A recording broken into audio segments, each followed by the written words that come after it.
One day I was heading over to Costco, and it was a Saturday, and crossing over the slough I noticed there were 10 shopping carts. There was 5 on one side and 5 on the other, or something to that much, but more than I had ever witnessed, and it shocked me. I had never seen homelessness so strongly in my face, and it moved me. So I went into Costco and I bought a bag of dinner rolls, and I put the food in my car and I walked right into the woods. And with that, I started spending more time with the homeless and bringing food when I could and more often, and it became a primary concern, and it started driving me each day when I woke up. All that being said, one day I was over there bringing some breakfast sandwiches across the street. There's a company over there by the name of Flowers Bakery that bought Dave's Killer Bread amongst many other brands they carry, and a gentleman came out and he was dressed nice and I was dressed nice, and he looked at me and he knew I didn't belong back there, and I knew he wasn't the type of guy that would be out there picking up trash, etc. He told me one day that he'd give me free bread as much as I wanted. I had heard that there was a food pantry at a place called Shaver Elementary. Been up there and I met some beautiful people. And one lady in particular, her name was Nina, and I said to Nina, I said, "Hey, I'm Jim and I'd like to do anything I can." And she showed me around. She said, "Well, here's where we station all the food, but right here is where we don't have bread. We used to have bread." And I said, "Well, I know where I can get bread."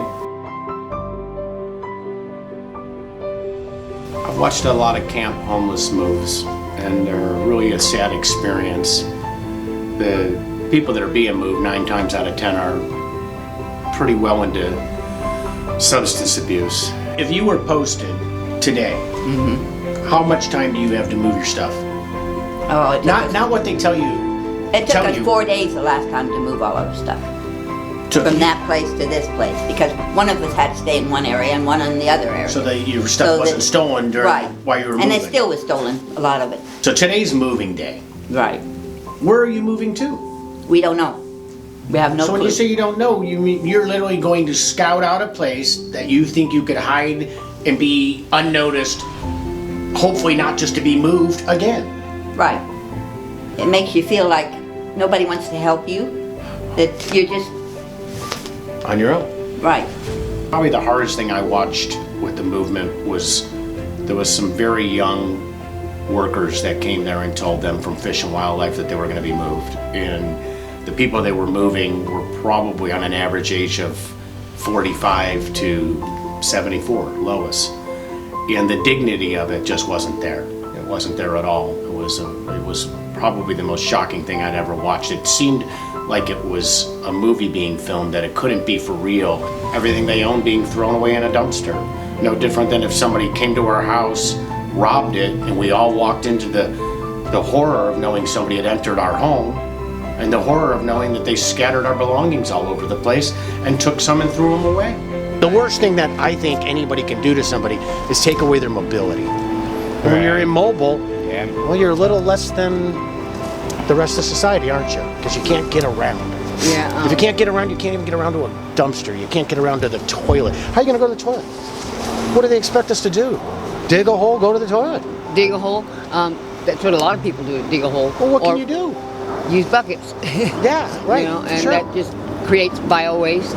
What if we put tents up organized and you assign them, just like saying, listen, we found housing for you, and here it is, and this is the best we can do, but here's a nice tent and here's a nice shed.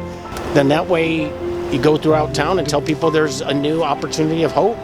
There's a place that you're not going to be chased. You're not going to be made to feel like you're less than a human being because you're trying to survive.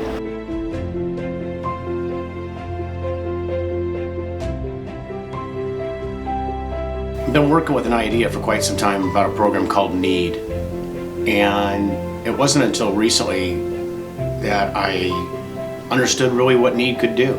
Knead is K-N-E-A-D, and the reason why it's K-N-E-A-D is to knead, shape, and form dough is what knead means.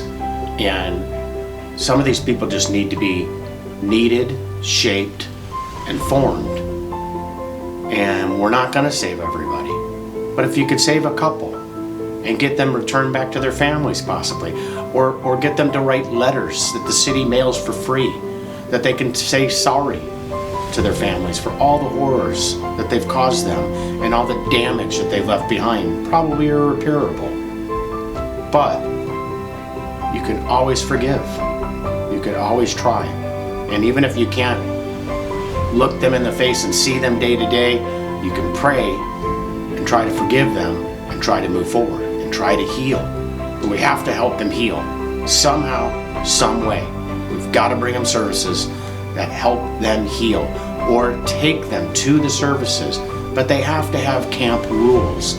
They can't just come park on our streets and destroy our city. They have to know there's rules. Just as if we went to KOA camping grounds, there's rules. You check in, you let the campsite know you're there, you check in your vehicle, you check in everything. We need to check them into tents. We need to build tent cities for them. Not all over our streets, but in areas that we know they're gonna be until we get the correct land we need to put them on and run an organized camp. I want Knead to be known for camping, neighbors, environment, assistance daily. Will always help. They'll know they're gonna get help, but they have to follow simple rules.